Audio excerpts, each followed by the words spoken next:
Good evening, everybody. Thank you for joining us. We are here tonight for our board budget subcommittee meeting. Today is Monday, December 12th. This is for our board meeting, our regularly scheduled board meeting for December 14th. And we will begin by asking our participants to identify in the chat that they are present. And while our participants are doing that, I will ask our panel group if there are any public comments that have been received before we start the meeting. I have not received any. I have not received any. Okay. Then with that, we will begin our meeting where we go through our agenda, and our trustees will lead us through that process, looking at agenda items that are fiscally related agenda items, and we have a number of agenda items on this meeting. So with that, I'll turn it to Vice President of the Board, Trustee Prasad, and Trustee Singh. Sounds good. Thanks, Superintendent Kamek. So let's see, the first item that has any fiscal impact is 13.3, which is approve ELOP contracts with YMCA. I don't see the dollar amount here. So the dollar amount is not listed there because the dollar amount and the total cost will be dependent on the number of students enrolled and signed up for the program. Okay. And so that's how we've set up the ELOP agreements that we have for our other sites as well. So it's hard for us to set a budget amount until we open and start the program and know the enrollment. Okay. But do we have some actually, I have a question. I have a question on this one. So this program started last year, right? And we are just going to expand the program. Right. So this is a part of the program. We already have the program launched in a number of our schools. And so we are expanding this program. And the cost estimate, as I said, is dependent on the number of students. And what we have looked at is based on the other schools where we have opened up our ELOP programs. Based on those numbers, we're estimating around $20,000 a month. But we won't know for certain. Okay. So the question is, are we sending flyers to the school to the individual schools and then tell them what is the eligibility of the students? Yes. So for these programs, we have been advertising them at the schools specifically. And so I'm certain that between Mr. Musto's office and the school sites, they'll be doing that again. Okay. I actually would like to follow up with this because what is the difference with this program than the regular program? Because we have a YMCA, as a regular program. When we're paying for this expense, and we must provide a different service to help those students. So I want to know that is there any kind of emphasis on our, district funded kind of features?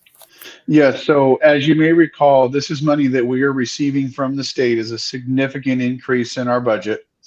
And the money does have criteria that goes with it. So it is designed to extend the school day for students.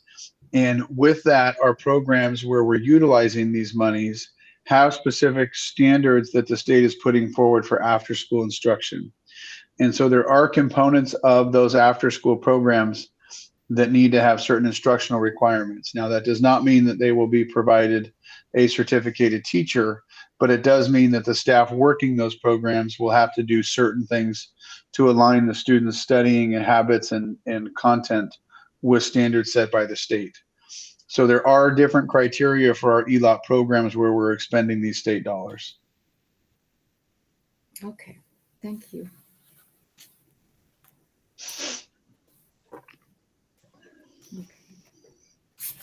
Okay, then let's see, moving on. The next one is 13.4. This is world history. So to translate from English to Spanish, this assessments, $40,000. So this one is coming from what funds? What fund is this coming from? Let me see if our fiscal team has that answer for us this evening. I believe it's coming from the instructional materials funding that purchased the original curriculum adoption. This is just to translate some of the assessments that were needed for the middle schools and junior high school levels. It was something that wasn't included in the original purchase. It's the same funding source. Okay.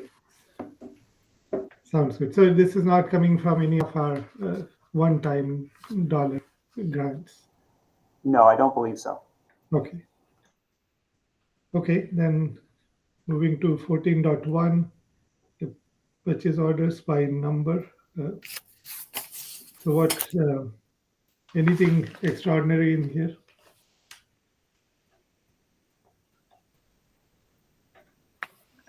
I don't necessarily notice anything extraordinary. I think if anything, it might be from the general fund, but I'll defer to Robbie and James on that. If there's an inclusion of a higher level for retro payments, that might be the case, but not necessarily a very high number from Fund 21, which is our building fund. So I don't know, Director Pasquale or Carla, if there's anything to note on the general fund side. On 14.1, there's none. Okay, Yes. thank you. So maybe we move to 14.2. Sure. So And here we that have does some include one-time- some retro amounts. If Director Pasquale, if you want to review that. Yes, that is true. It included sa SEIU 21-22 retro amounts. Right. So this number, the 18 million, typically this would be in the 16 million range. Is that the expectation going forward? Yes, With- around 16 million. Okay. Okay, then moving on. Well, so we are actually excited we were able to give these one-time and the retro amount. So hopefully that comes at a good time for our staff and families. So then moving on, the next one here, 14.5.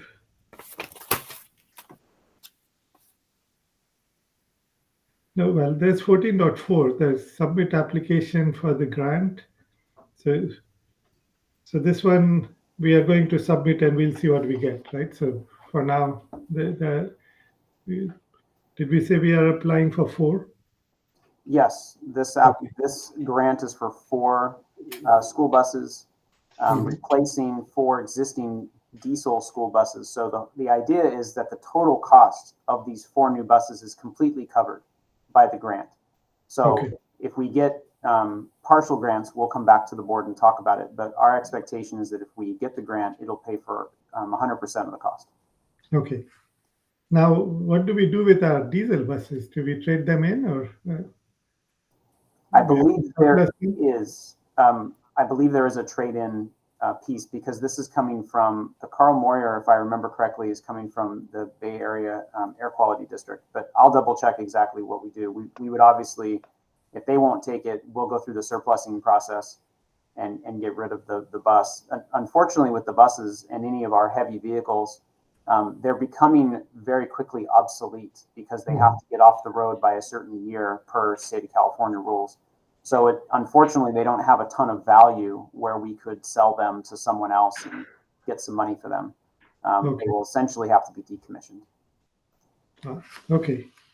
And that's because of the diesel engine or what? Yes, primarily because of emissions. Okay. But I think you can give it to the what's called the metal factory. They can take it for free, right? They would become a scrap of metals. In some cases, yes. So if there's a way that we can take any of our assets and decommission them in a way that gives some sort of monetary value to the district, we're going to do that. But that item would come to you separately. Mm. Anything and everything that the district owns has to be decommissioned or has to be surplused, must be board approved. So you would get to see that before that happened. Okay. Sounds good. Then the next one, 14.5, is a small dollar amount. So the question I had on this one, so are we fully caught up in terms of all the amendments related to this contract? For this contract with QKA, yes, this is the only amendment that's it's not even outstanding.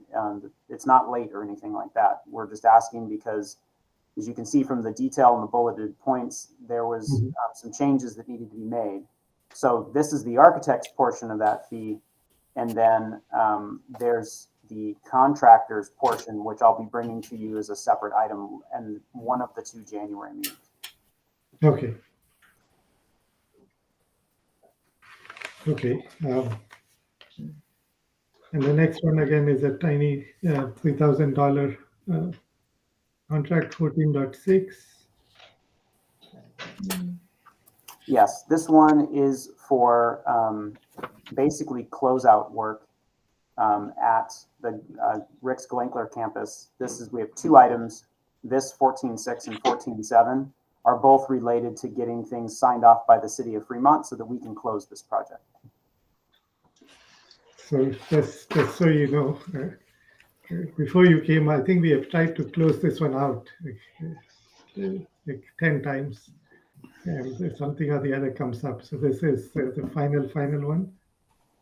Well, as far as we know at this moment, every time they have an inspector come through, they're bound to find something. But from my understanding, this piece that's needed for Fremont Millwork, it's a cabinetry company, and then in 14.7.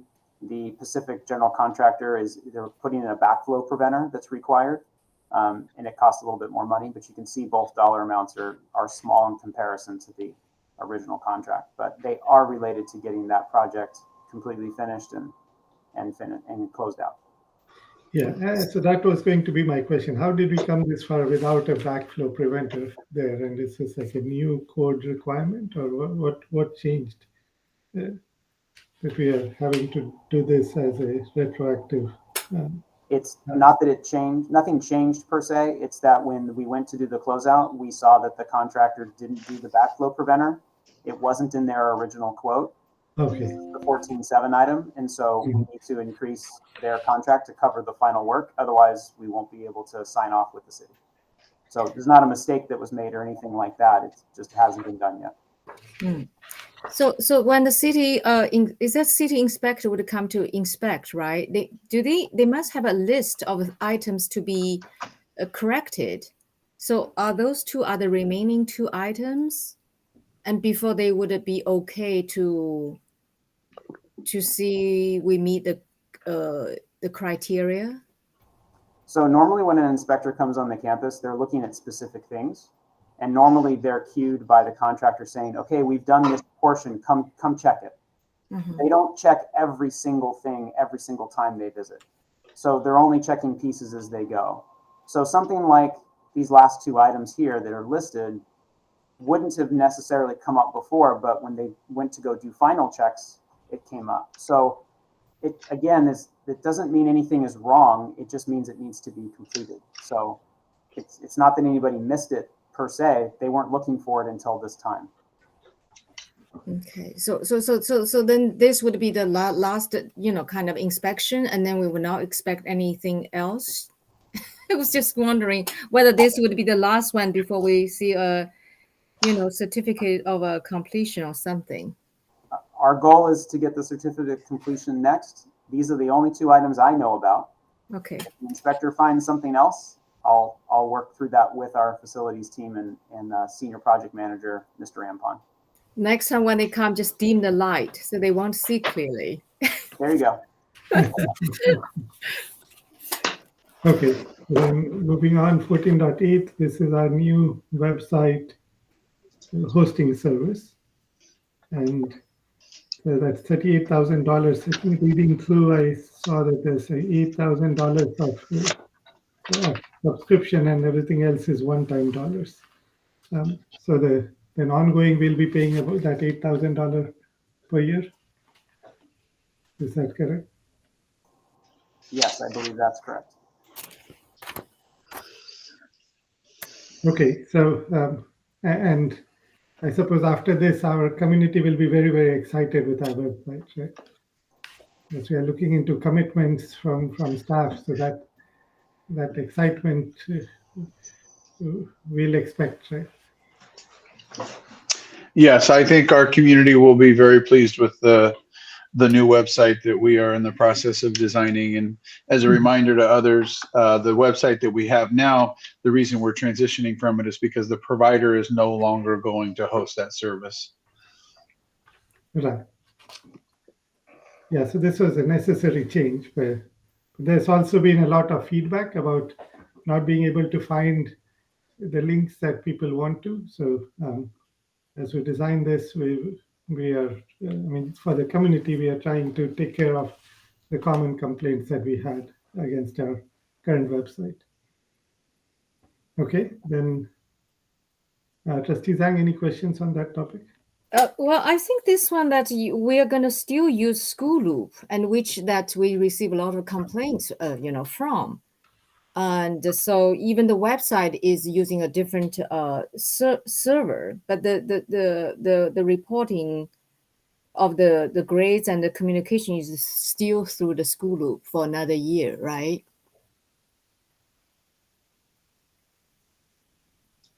I will check with our instructional team. I know that our website service hosting agreement is no longer going to be in place after the end of this year. I will check and see if there's any other School Loop provisions still being used. Our student information system is Infinite Campus. Okay, so, okay, all right. So there's no connection between the website and School Loop or SIS today, right? That's correct. There's no connection between our website and our SIS. Okay, then. At least not to my knowledge. And if there's one, we want to close it out, right?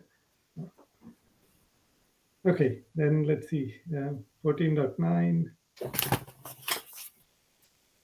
So this is the scoreboard for American High. So I'm excited to see this come to us, and let's get our star swimmers actually be able to compete in their own pool. So how does this work? Did we actually get multiple bids, or I don't see the details here. The way we started was the existing scoreboard is from the company Colorado Timing Systems. And so what we did is tried to find parts and tried to repair the existing scoreboard to find out that they don't make parts any longer. The scoreboard is no longer supported. So we just asked them for what would be the newest technology and a replacement system. And that's the quote that was attached here. Okay. So because it's a certain dollar amount, it doesn't have to be publicly bid.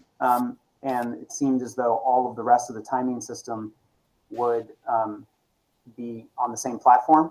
We didn't need to switch everything out, because with scoreboards, it isn't just the scoreboard, but it's the rest of the timing system that they use, especially for swimming.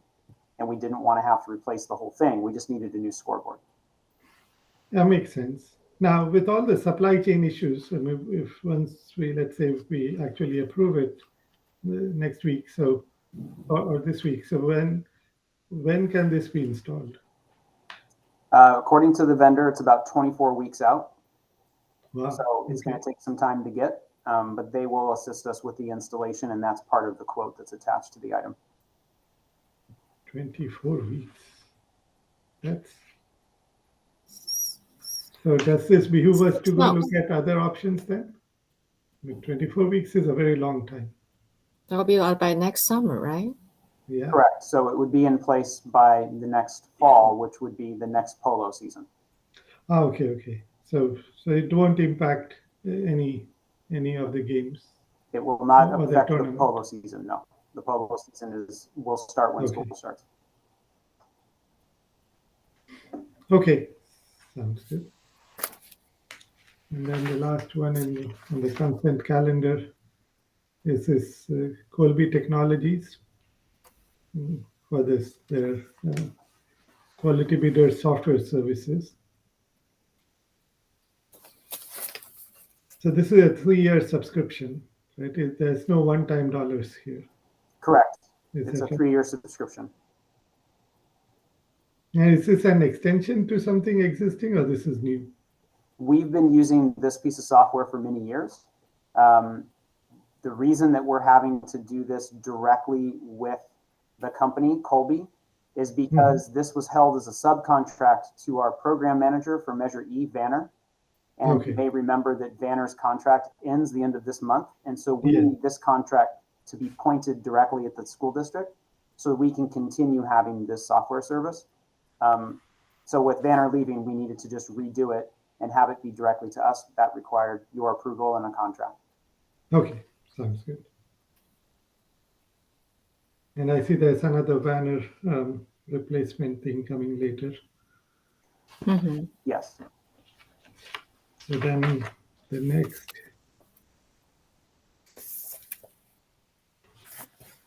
item with fiscal impact.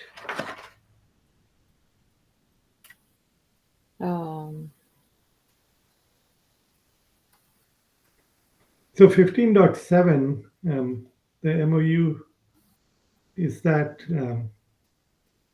there's no fiscal impact to this, is there?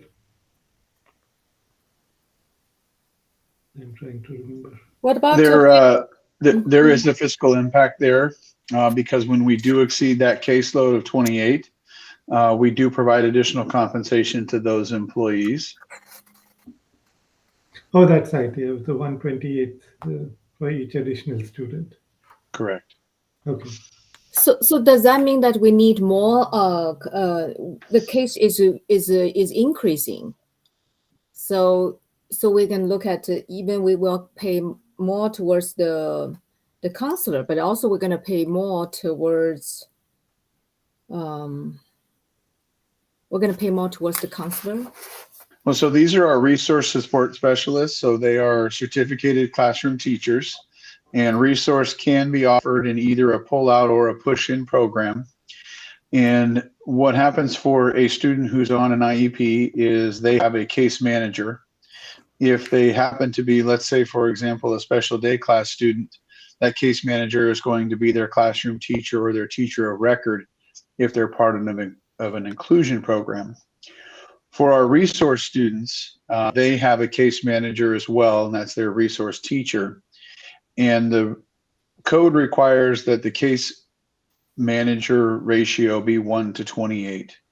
So do we likely need more resource teachers? Yes. Are there additional resource teachers out there? Likely no, because special ed teachers are very hard to find and hire in this current climate. And also it may not fit in exactly the right spot. So if we have students at one school who are in a resource support program, and there's a few that are needed to go on to a caseload, it may not make sense to hire a whole teacher for that purpose if the caseload is, for example, 31. And so, then in that circumstance, we're putting 3 additional students on that caseload, and it may not make sense to hire a whole teacher for the service of those 3 students. Sounds good. And this is not a new thing, right? We are just extending this. This is not new. It happens in almost every district I've seen. And the change, however, is that years ago, this was just a local decision that happened with the unions and the district. And the state has, in the more recent years, required that the waiver be sent forward to the state level and to the board for approval. Okay. Okay, sounds good. Then moving on, we have the 18.1. We have a lot of questions that we have sent in, and we'll have a detailed discussion. So maybe we use a minute here to give a summary for for us as well as the public. Sure thing, Trustee Prasad. So ultimately, I guess the main takeaway here is for the current fiscal year, We do end the reserves at 8.3%. We do have revenue and expenditure increases due to the 45-day budget assumptions that we presented. So a lot of those revenue increases have to do with like the LCFF funds increasing by roughly $30 million based on the 45-day budget assumptions and the changes that we had at the state budget level. So for example, we had that 88 average. So that really helped us out when it came to our LCFF funds. And then on the restricted side of the house, we have these two really large grants. We have these the arts, music, and instructional materials grant. It is very flexible dollars, though it's titled that way, but it is on the restricted side of the house. And then we have the learning recovery grant, which is roughly $20 million.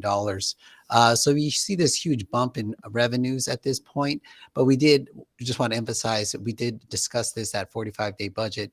And then expenditures, they increased mainly due to the raises. So as we increased, as we budgeted all the raises and we finished up with negotiations, we see a large increase to expenditures. And then you see here that the surplus that we have to the fund balance, that's mainly due to all those restricted funds that we received. But once you kind of pull that apart, you do see that we are deficit spending on the unrestricted side. So our continued dollars that we receive on the unrestricted, that's very, very flexible.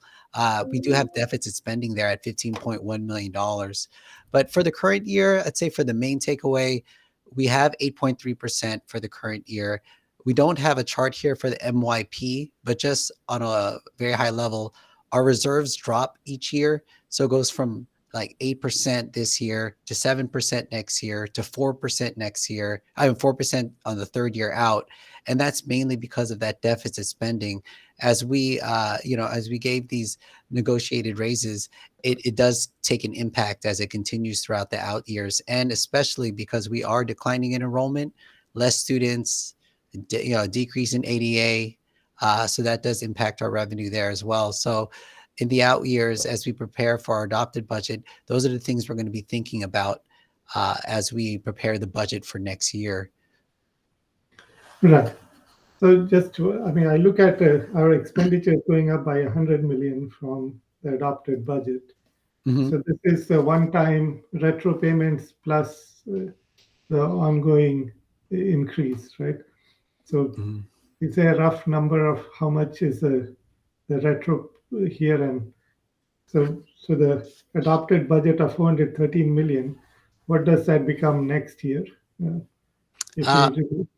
I could get that detail for you. I don't have the detail on top of my head in terms of the exact numbers for that, for if I added up the retro and the raises, but I could get that for you. Okay. And then the $43 million that we have in the general reserve.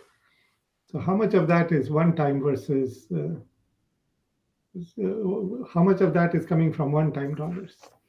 Yeah, good question. We have a slide. Let me go to that slide real quick on my document that I have in front of me real quick.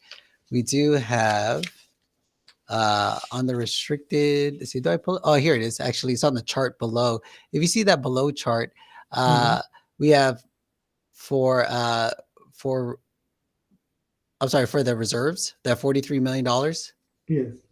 Oh, that $43 million, that's all just one-time unrestricted dollars.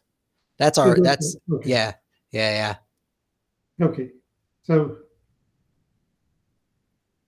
basically, anyway, so I think I have a lot of questions. We'll discuss more on Wednesday. So Trustee Zhang, any specific questions here?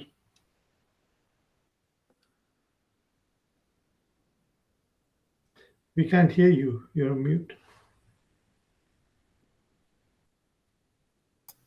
I'm looking at the presentation. And I also think when we do our multi-year budget projection and that our expenditure is kind of a very conservative. So the expenditure is going down from a 517, which is the page 14, and then to projected 2003 to 24 is 495, and then 500.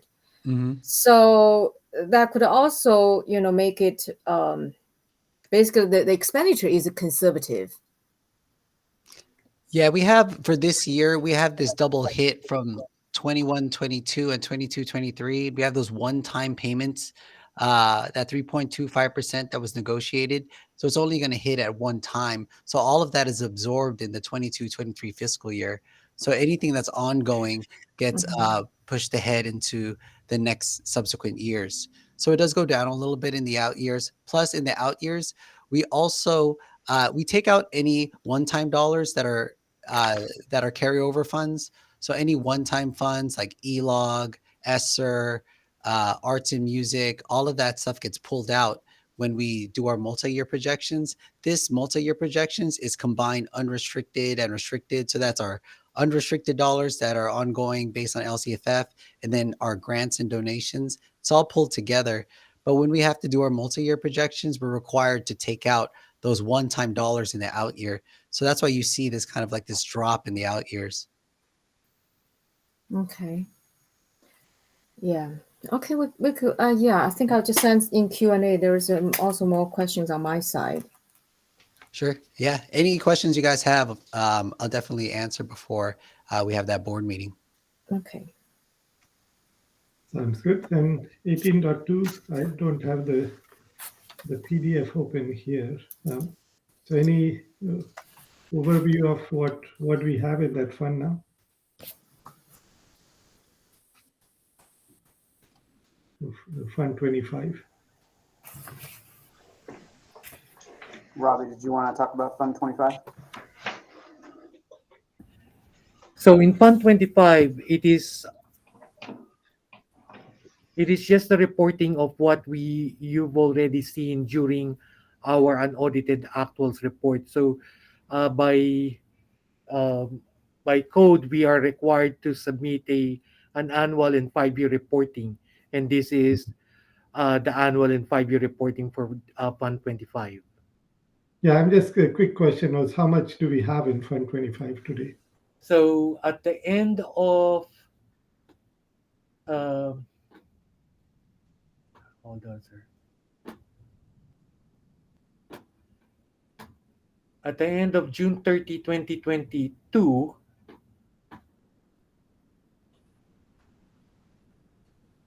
we have $26.7 million as of June 30, 2022. And this includes the 14 million that we got from the Pardon me, sir? Does this include the 14 some odd million dollars that we got from the CPV Walnut? Yes. Okay. So that you would see that in the, if you're looking at the report, it is on page 4, where you see miscellaneous transfer in. Okay, sounds good. So then moving on to. Well, actually, I have a question here. Okay. Because if you look at page 17 of the fiscal balance, and the Fund 25, the balance beginning is 26.8, and the revenue is only 2.8 million. So which report are you referring to? Oh, I'm looking at the first interim budget report. So that also talking about the same thing about the other funds in your presentation. The Fund 25. Yes.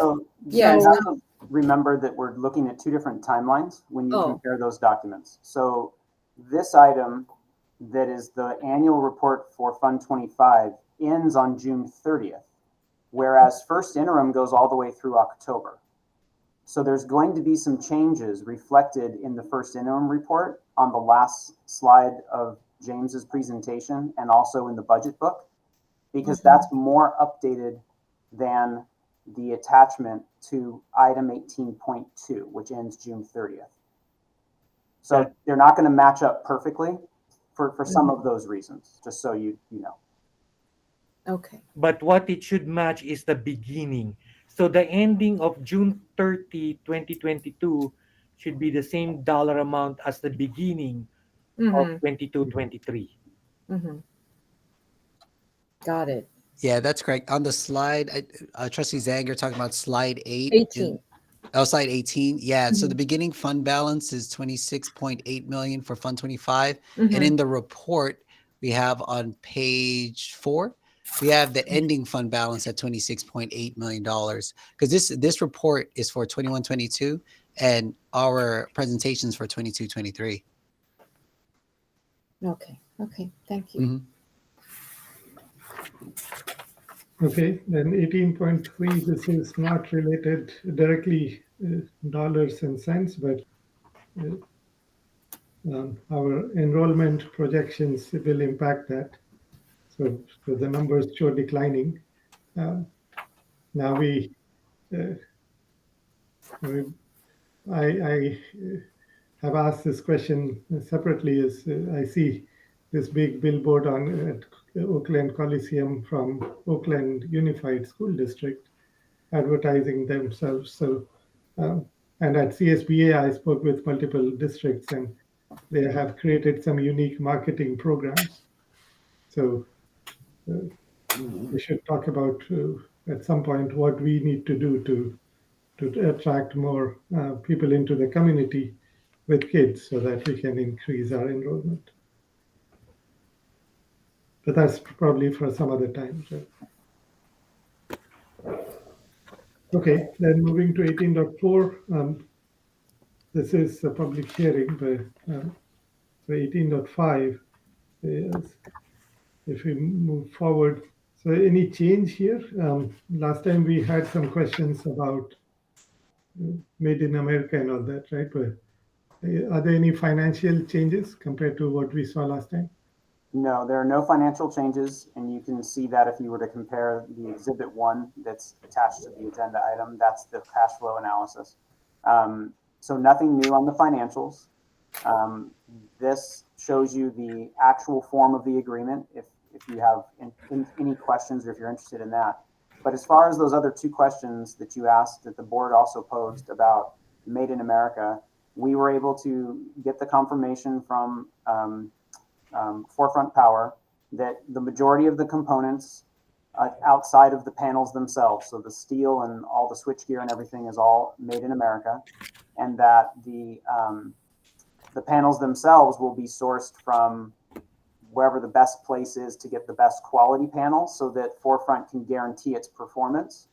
And they do have in the contract some language about they're part of a larger organization of solar vendors, and all of the solar vendors have signed on to making sure that the workflow for their products and their raw materials are not coming from any countries that do workforce labor, any forced labor, things like that. So they've joined on to that, but they joined on to that prior to the board's question. That was something they did as an industry. So those 2 questions were answered, and those have been embedded into the contract language. Sounds good. Then let's see, moving. So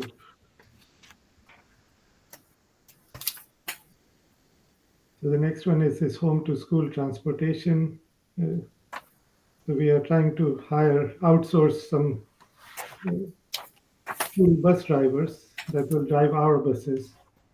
And I understand this is a contract that is more expensive than our drivers internally, but that's the only choice that we have. And we can cancel this contract in case we are able to hire the drivers. That is correct. And there's one other option that we have, which we are also doing, which is 18.9, which is hire individual drivers in individual cars to take 1 or 2 or 3 students to school. That's more expensive than hiring a driver to drive one of our buses. Mm-hmm. So the best solution is we hire a district employee with the correct credentials to drive one of our buses. That's the best solution. And we do have several drivers, as you know. The next level up would be this item, 18.8, which is hiring a qualified driver from a firm like Michael's Transportation to drive one of our buses. That's the next best solution. And then the most expensive, or the next solution after that, is item 18.9. So we feel that this will be a good way to get some drivers in our buses. This is providing up to 3. So this doesn't solve all of our problems, but it does help. That sounds good. Now, 18.9, this is very expensive, $21 million. So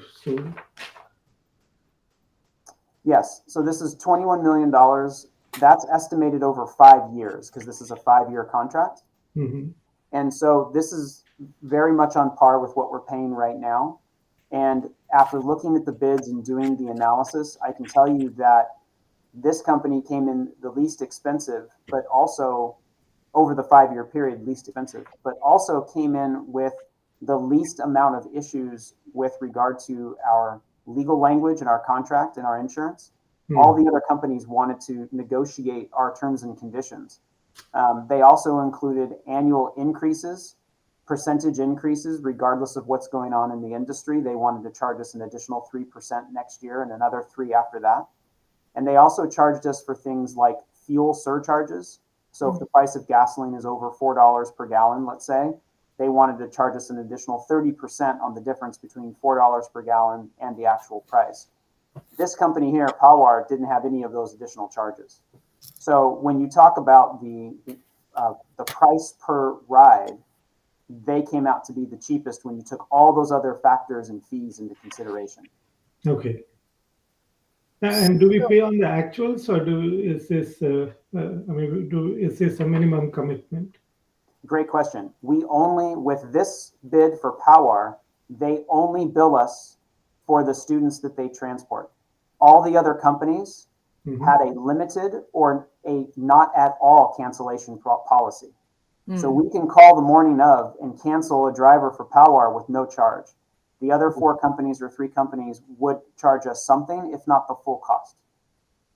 Okay, so then this one is just a budget, 21 million, and so we'll pay them as we go, based on the rides that we use.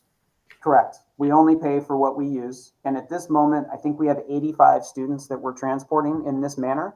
And what this contract does is just continue what we're already doing. You may remember that when Interim Associate Superintendent Bruce Colby was here, this item came up that we had this contract for transportation services that had not been ratified by the board properly a few years ago. And so we found that out. We conducted or contacted legal counsel, and they basically suggested, and you authorized as a board, a temporary contract for transportation services while we did this bid. So that's the full story. This is now the results of that bid. So this continues what we're already doing, but codifies it in a legal process that we followed for bidding and for public procurement of services. So can we also cancel them within like certain time if we decide not to use the service? Yes, we can. So as an example, if we were to hire 10 more drivers in our buses, we could start to cut back on the number of services and drivers we use with Power. So it's very flexible. Okay. It seems like a very good program then. We think it's the best program certainly of the 4 that we received. Okay. So are they local? Are they in Fremont? They're not in Fremont, but they are in the Bay Area. I believe their office is in Walnut Creek. I see. Okay. Okay, then let's see. So moving on, the next one. Next one is this 18.10. So this is for the ACES program where we get a grant, and that grant is passed through to the city of Fremont to run this program. So it's a net to zero for us. Is that right? Okay. That's my understanding, yes. That most of these contracts are that way. And it's what we've had in place for roughly the last 5 years for our ACES program. Okay. What's the difference between this? I know this one is running by the city, and then they provide the same kind of serve the same kind of students, because this one is preschool and after school, and it's still using the ELOP fund. And versus the other one we just talked about. That's afternoon school, and it's coming from the same source. So Yeah. can you explain like what's the difference and how they? So we have a number of different vendors that we utilize for after school programs. Mhm. Some of them have been in place through the ACES grant and are run by the city of Fremont. Some of them are through YMCA. Some of them are through other local agencies. Some are through, this year we brought in a company called Right at School. Mm. And so we have a mixture of vendors that provide that service for our students. And with those vendors, what we've been doing is creating contracts for ELOP services, because those contracts have different requirements than our other programs as a core part. So there's additional elements that are required. And so that's why you'll see the ELOP funding associated with different groups, because we don't have the same after school provider for all of our schools. If we had one provider for all elementary schools, then it might be more streamlined, but that hasn't been the approach for Fremont Unified historically. And we were not necessarily comfortable bringing in the ELOP dollars and then moving programs out of schools that already had established reputations, relationships, and operations. So we did the best we could to work the ELOP programs into those. And most after school programs are working very hard to incorporate those requirements, because they know that the state has set aside a significant amount of funding for that. Okay. I would like to know that, because see, in Durham, I mean, it's not here. We have what's called learning. What's the word? Because the second grade or younger grade students are having learning difficulties, and this program can certainly help them. So can we actually to see that because the after school I think is really important, so that they can get some education before they go to school or go home. So can we do some evaluation and also make sure those programs are really working for its purpose? Yes. And I can review that with our assistant superintendent of instruction. Okay, thank you. Then moving on to 18.11. So this is for the instructional material. So I'm a little bit confused here. So we are waiting for an update, and then we are trying to sign up. So this thing was last updated in 2014, 8 years ago. And now we are signing up for 6 years. So does that align with when it says this aligns with the next framework release? Are we expecting the next major update to this curriculum would be in 6 years from now? I would have to ask our instructional team when they anticipate that to be the case. I think what they're referring to, and I again am needing to double check with them, but I think they're looking at this in a digital licensing standpoint as opposed to adopting a traditional textbook as we would in other places. And so when we're talking about a digital resource, that's Right. oftentimes updated much more quickly. But I can have our team follow up with our instructional services group. If you could, Mr. Arcala, make a note of that, and we'll make sure we try and get it into the Q&A for our trustees. Sounds good. Then moving to 18.12. This is the school facility consultant. So this is another one of the Vanner.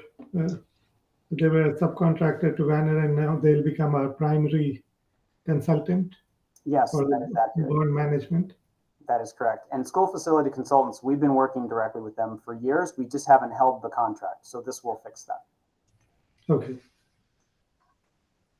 Okay. And I suppose the bar would be much higher this time. Well, school facility consultants has been wonderful for us. They're the main agency that helps us identify and procure all of the state reimbursement monies we've received. Mhm. So they've done a phenomenal job. Okay.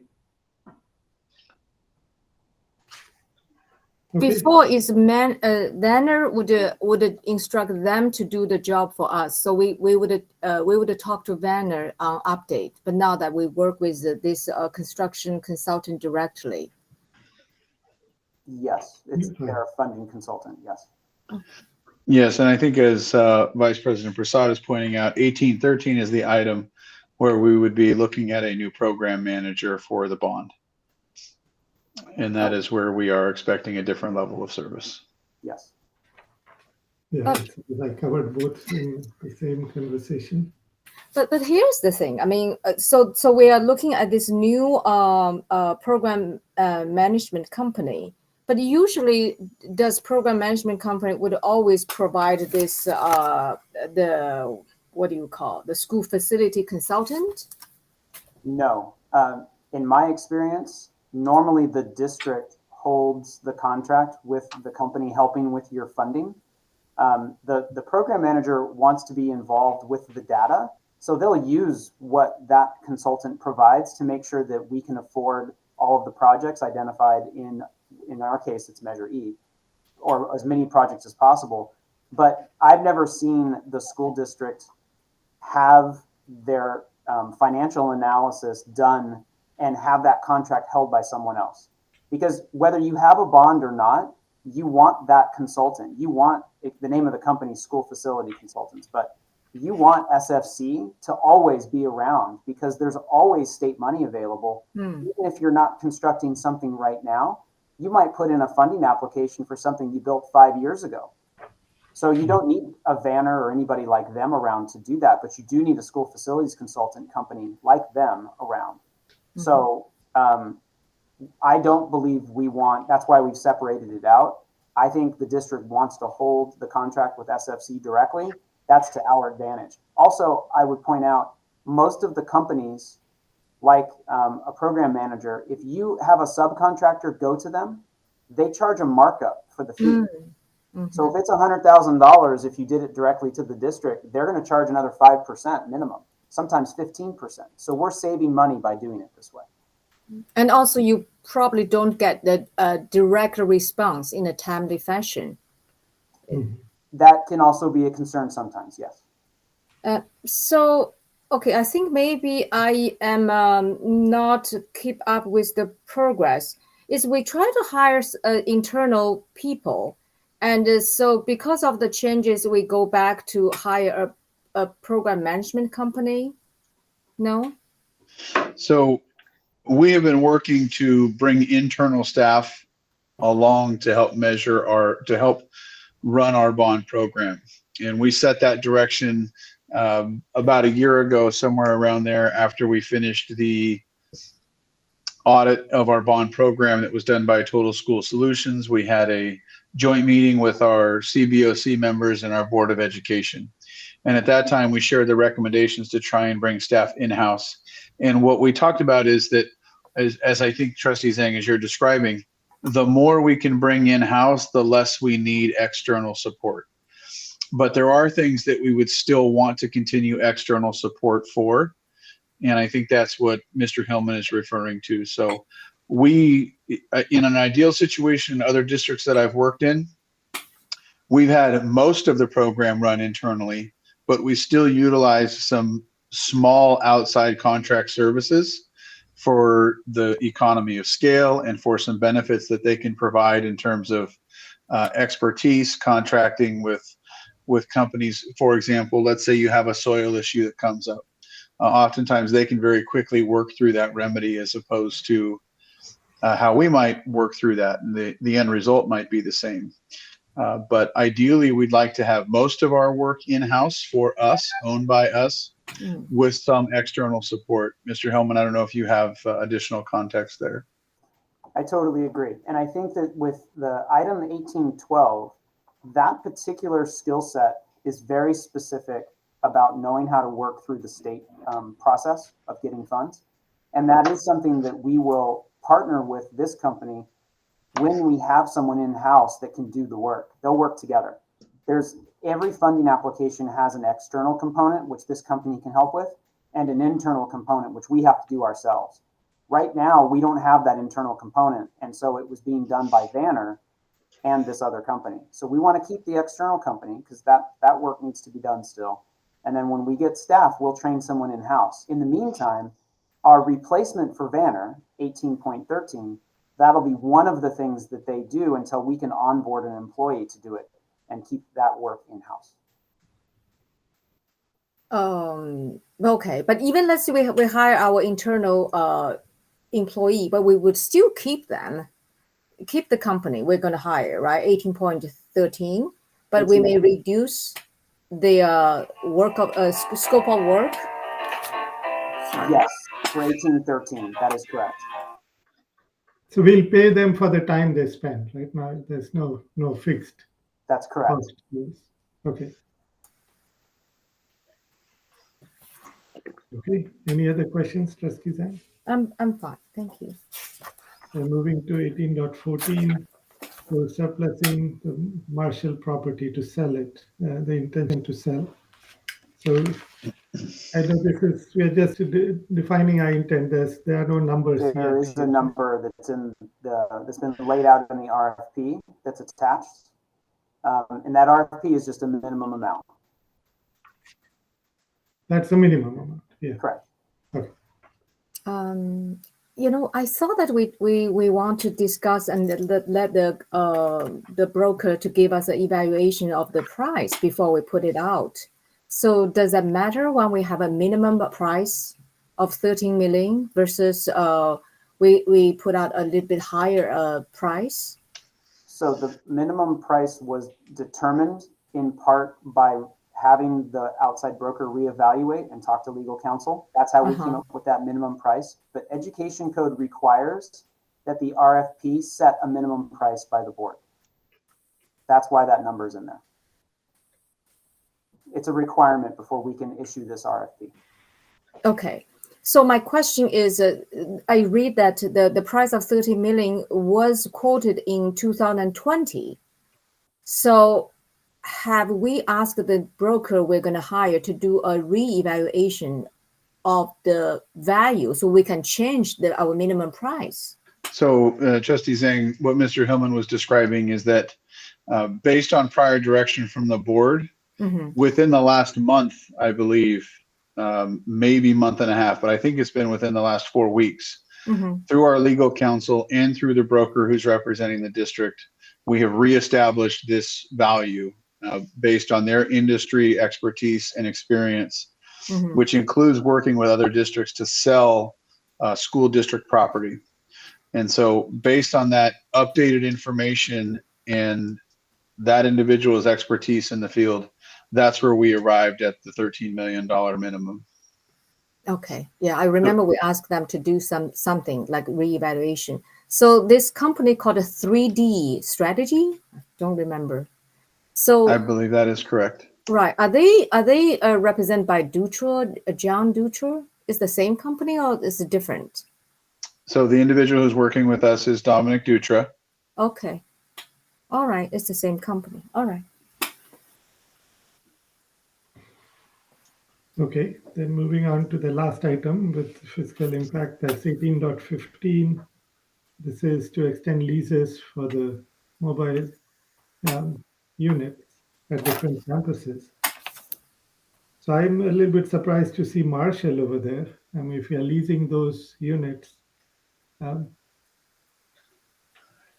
So Mr. Hillman can give us some more detail on this, but in part what we want to do is make sure that while we maintain the property ourselves, that those are under agreement. And I believe Mr. Hillman can describe for us that there is flexibility within this, that when we no longer need the modular building or the property, we can make an adjustment.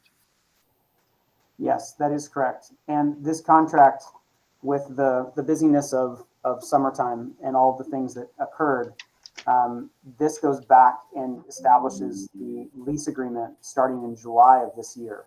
So it's to cover units that are already on our campuses for the first half of this year. And as Superintendent Kamek mentioned, if and when the sale of a Marshall goes through, for instance, we would get those portables. And if we don't need them on a different campus, we can return them to the company. Okay. I have a following up question. So this one is for the budget of 3 years. So have you thought about what about after 3 years? Do you think we no longer need those mobile things? And what is the plan to replace, to build more classrooms, or we're going to move students from to middle school? So depending upon the campus, we need to overlay where we have the portables with our latest demographics report, which is in this agenda item also, right? This meeting on Wednesday. So that's one of the next tasks of the team is we're going to look at that and figure out where we're declining, where we have portables, and whether it makes sense to keep them, get rid of them, or convert them to permanent construction and make a plan for that. So that's the next step. Every time my habit, and I know I've only been in this district this is, I think, month 3 now. But in my previous places, this is something we would do on an annual basis. We would look at the enrollment data, look at the projection, look at our current, it's called an on-rent report, but basically the things we're renting, and then you start to balance.